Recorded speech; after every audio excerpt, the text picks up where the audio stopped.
আজ বিয়ে বাড়িতে গিয়ে আমি তো বরকে দেখে পুরো চমকে গেছি। কেন বলছি, মানে একদম মজার ঘটনা যাকে বলে। বছরের প্রথম বিয়ে বাড়ি বলে কথা, যথারীতি শাড়ি টাড়ি পরে রেডি হচ্ছি, আর ওর জন্য আমার এই শাড়ির ম্যাচিংয়েই একটা পাঞ্জাবি ছিল, যেটা এই মুহূর্তে খুঁজে পাচ্ছি না, তাই হাতের কাছে যেটা পেলাম ওটাই পরলো।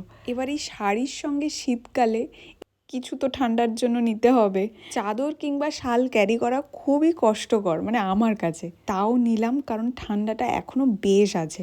আমাদের বাড়ি থেকে বেশ কিছুটা দূরে টোটোতে করেই এলাম সবাই মিলে। মামিমা, সহেলি, মামাও এসছে, বাবুও এসছে, মা আসেনি আজকে। ঢুকেই দেখি ফটো সেশন চলছে। আর তোমাদেরকে বলা হলো না, আমরা কিন্তু এসছি মেয়ের বিয়েতে, মানে পাড়া তো এক বোনের বিয়েতে। কিন্তু এখানেই সবটা নয়, টুইস্ট এখনো বাকি আছে। এদিকে ভাই বোনেতে স্টার্টারে যা ছিল একের পর এক খেয়েই চলেছে। আবার বাবুকেও এই ঠান্ডায় আইসক্রিম দিচ্ছে। টুইস্টের গল্প এবারে শুরু। ওই যে বর ঢুকলো কোলে করে, কিন্তু বরের চারিদিকে এত লোকজন ছিল, তাই আমরা এই সুযোগে একটু টুক করে খাওয়া দাওয়াটা সেরে নিলাম। খেয়ে এসে দেখি বর বসে গেছে বিয়েতে।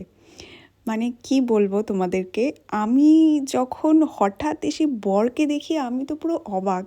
কেন অবাক বা চমকে গেছি কেন, কারণ ক্লাস 5 থেকে ক্লাস 10 পর্যন্ত ও, মানে সন্দীপ ছিল আমাদের ফার্স্ট বয়। প্রায় 3-4 বছর পর হঠাৎ এভাবে দেখা হয়ে সত্যিই চমকে গেছি। যাই হোক, অনেক শুভকামনা রইল দুজনকে, দুজনে খুব ভালো থাকিস। চলো সবাই ভালো থাকো, আজকে তাহলে আসি, দেখা হচ্ছে কাল।